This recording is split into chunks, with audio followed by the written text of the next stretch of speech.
एक अल्बेनियन लड़की अपना देश छोड़कर भारत के दार्जिलिंग शहर में आती है। आते ही वो बंगाली सीखती है और सेंट तेरेसा स्कूल में पढ़ाना शुरू कर देती है। उसके कुछ साल के अंदर ही 24 मई 1931 को वो अपना पहला धार्मिक शपथ लेती है और एक कैथोलिक नन बन जाती है। परंपरा के अनुसार उन्हें अपने लिए एक नाम चुनना था, तो उन्होंने थेरेसा डे लिसिक्स, जिसे एक मिशनरी सेंट माना जाता है, उसके नाम पर अपना नाम रखना चाहा। पर क्योंकि ऑलरेडी ये नाम किसी और नन ने ले रखा था, तो इन्होंने इस नाम का स्पेनिश वर्जन टेरेसा चूज किया। लगभग 20 साल एज अ टीचर पढ़ाने के बाद 1944 में वो एक हेडमिस्ट्रेस बन जाती हैं। पर कहानी शुरू होती है 1946 में, जब एक ट्रेन में सफर करते हुए उनके अंदर से ये फीलिंग आती है कि उन्हें कोई पुकार रहा है कि जाओ और भारत के गरीब लोगों की मदद करो जीसस के लिए। बस फिर 4 साल के अंदर ही वो अपना स्कूल छोड़कर एक संस्था मिशनरीज ऑफ चैरिटी की शुरुआत करती हैं और लग जाती हैं गरीबों की सेवा करने में। और वो गरीबों की इतनी सेवा करती हैं कि उन्हें भारत रत्न और नोबेल प्राइज से सम्मानित किया जाता है। यही नहीं, वो अपने पूरे लाइफ में 120 से ज्यादा अवार्ड्स रिसीव करती हैं। देखो, अगर कहानी इतनी सिंपल होती तो तुम्हारा भाई इस पर वीडियो नहीं बना रहा होता, बिकॉज यू नो ना, हम वहाँ खड़े होते हैं जहाँ मैटर बड़े होते हैं।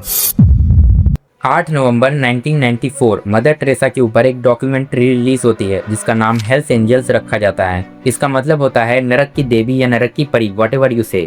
इस डॉक्यूमेंट्री में उनके ऑर्गेनाइजेशन मिशनरीज ऑफ चैरिटी को एक कल्ट बताया गया और उनके ऊपर आरोप लगाए गए भारत के गरीब हिंदू और मुसलमानों को क्रिश्चियन में कन्वर्ट करने का। तो पूरी कहानी समझने के लिए आप एक नाम याद रखना, अरूप चटर्जी। इस बंदे का नाम मैं आगे भी वीडियो में लेने वाला। दोस्तों, चटर्जी कोलकाता में ही पैदा हुए थे और जब ये मेडिकल कॉलेज में पढ़ाई कर रहे थे तो एक लेफ्ट विंग पार्टी के साथ मिलकर ये कैंपेन किया करते थे गरीबी के खिलाफ। और फिर बाद में इन्होंने एक हॉस्पिटल में भी काम किया जहां पर ये बूढ़े और गरीब लोगों का इलाज किया करते थे। उसके बाद 1985 में ये यूके चले गए। वहां पर इन्होंने देखा कि वहां पर कोलकाता और गरीबी के बारे में काफी चर्चा होती है कि किस तरह मदर टेरेसा वहां के गरीब लोगों की हेल्प कर रही हैं। चटर्जी ने सोचा कि वो इतने साल कोलकाता में गरीब लोगों के बीच रहे, पर वहां पर उन्होंने किसी भी मदर टेरेसा या किसी भी नन को नहीं देखा। Never seen any nun working in slum. तो आखिर ये इतनी बातें क्यों होती हैं? फिर ये डिसाइड करते हैं मदर टेरेसा के ऊपर एक डॉक्यूमेंट्री शूट करने का, जिससे ये पता चल सके कि ग्राउंड लेवल पर इन्होंने कितने गरीब लोगों की मदद की है। और इस काम में की हेल्प करते हैं journalist and author Christopher Hitchens.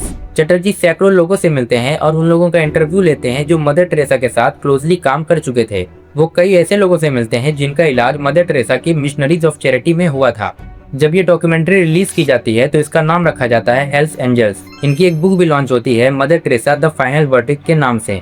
Chatterjee और हिचन्स जो आरोप मदर टेरेसा के ऊपर लगाते हैं वो काफी इंटरेस्टिंग है। वो बताते हैं कि मदर टेरेसा के होम्स फॉर टाइम डिस्प्यूट में हाइजीन ना के बराबर हुआ करता था। उनके होम्स में बेसिक पेन किलर भी अवेलेबल नहीं होता था। यहाँ तक कि उनके होम्स में भर्ती करने के लिए डॉक्टर्स और नर्सेस की क्वालिफिकेशन भी चेक नहीं करी जाती थी। इलाज करते वक्त एक ही नीडल का कई बार यूज किया जाता था और ये पैसों की कमी की वजह से नहीं था, क्योंकि पैसा तो उनके पास बहुत था। इसके बारे में हम आगे इस वीडियो में बात करेंगे। हिचन्स बताते हैं कि मदर टेरेसा का मानना था कि ह्यूमन सफरिंग एक अच्छी चीज होती है और इससे लोग जीसस से करीब जाते हैं। वो अलग बात था कि जब मदर टेरेसा खुद बीमार हुआ करती थी तो उनका इलाज यूएस के टॉप एंड हॉस्पिटल्स में हुआ करता था। पता नहीं यहाँ पर उनकी ह्यूमन सफरिंग वाली बात कहाँ चली जाती थी। चटर्जी बताते हैं कि उनके होम्स में बच्चों को बेड और कुर्सियों से बांधकर रखा जाता था और मरते हुए लोगों को पेन किलर के नाम पर बस एक एस्पिरिन दी जाती थी। इसलिए चटर्जी मदर टेरेसा के होम्स को कल्ट ऑफ सफरिंग भी कहते हैं। मदर टेरेसा अपने स्पीच में कहती हैं कि उन्होंने लगभग 10,000 से ज्यादा गरीब लोगों को बचाया है, पर चटर्जी इसका रियल नंबर सिर्फ 700 ही बताते हैं। हिचन्स बताते हैं कि मरने वाले लोगों से पूछा जाता था कि क्या उन्हें स्वर्ग का टिकट चाहिए। फिर नर्स उनके सिर पर गीला कपड़ा रख के ये दिखावा करती थी कि उनके सर को ठंडा किया जा रहा है, पर असल में बाप्तिज्म का प्रोसेस फॉलो किया जा रहा होता था। बाप्तिज्म क्रिश्चियनिटी का एक रिलीजियस रिचुअल होता है जिसमें पानी का इस्तेमाल करके किसी व्यक्ति को ऑफिशियली क्रिश्चियनिटी में शामिल किया जाता है। देखिए, आप लोग कहेंगे कि शायद इस बात में कोई सच्चाई ना हो, ये पेशेंट्स का भ्रम हो, पर इस बात में सच्चाई इसलिए नजर आती है क्योंकि वाकई में मदर टेरेसा एक कट्टर क्रिश्चियन थी। एक टाइम पर जब उनसे पूछा गया था कि अगर आप गैलीलियो के टाइम पर होती तो आप किसका साथ देती, चर्च का या गैलीलियो का, तो उनका सीधा जवाब था चर्च का। जब न्यूयॉर्क टाइम्स ने हेल्स एंजल्स डॉक्यूमेंट्री का रिव्यू किया तो उन्होंने भी बताया कि मदर टेरेसा गरीब लोगों की सेवा करने में कम और क्रिश्चियनिटी को बढ़ावा देने में ज्यादा इच्छुक थी। दोस्तों, मदर टेरेसा के ऊपर फंड्स का मिसयूज और ट्रांसपेरेंसी न रखने के भी कई आरोप लगे हैं। दोस्तों, मैंने आपको पहले वीडियो में बताया था कि मदर टेरेसा के होम्स में बेसिक पेन किलर भी अवेलेबल नहीं होता था और ये पैसों की कमी की वजह से नहीं था। इंडिया टुडे की ये रिपोर्ट देखो, मदर टेरेसा के पास इतना पैसा था कि अगर वो अपना सारा पैसा वटिकन बैंक से निकाल लेती तो वटिकन बैंक ही खाली हो जाता, यही बैंकरप्ट हो जाता। और एक रिपोर्ट के मुताबिक डोनेशन का सिर्फ 7% ही चैरिटी में यूज किया जाता था, सिर्फ 7%। जब एक इंटरव्यू में सिस्टर निर्मला से पूछा जाता है कि संस्था को चलाने के लिए सालाना कितना फंड मिलता है, तो वो कहती है अनगिनत, काउंटलेस।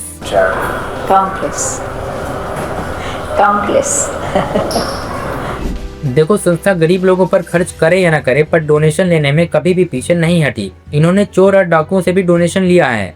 चार्ल्स कीटिंग अमेरिका का सबसे बड़ा फ्रॉडस्टर्स में से एक था।